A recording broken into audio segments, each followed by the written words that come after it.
എത്രയും പ്രിയപ്പെട്ട കുട്ടി, നിന്റെ തലയ്ക്കു മീതെ ഒരു കൂരയും 2 നേരം കഴിക്കാൻ നിനക്ക് ആഹാരവുമുണ്ടെങ്കിൽ നീ അനുഗ്രഹീതനാണ്.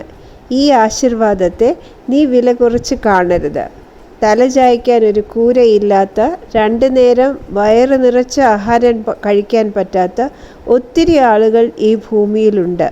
നീ ഈ ഭൂമിയെ തണുപ്പിക്കാൻ നിന്നാൽ കഴിയുന്നത് ചെയ്യുക.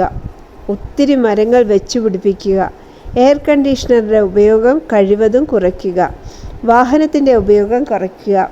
നീ ജോലിക്ക് നടന്നു പോവുകയോ സൈക്കിളിൽ പോവുകയോ ചെയ്യുക. ഇതെല്ലാം ലളിതമായ കാര്യങ്ങളാണ്. ഓരോ ചെറിയ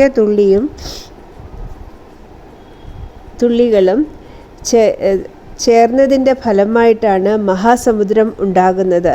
അതുകൊണ്ട് എൻ്റെ കുട്ടികളുടെ ഓരോ ചെറിയ ചുവടുവയ്പും ഒരു സമൂലമായ മാറ്റത്തെ കൊണ്ടുവരും. അറിയുക, നീ ആശീർവദിക്കപ്പെട്ട, സ്നേഹിക്കുകയും സംരക്ഷിക്കുകയും ചെയ്യുന്ന എൻ്റെ കുട്ടിയാണ് എന്ന് സ്വന്തം ബാബ.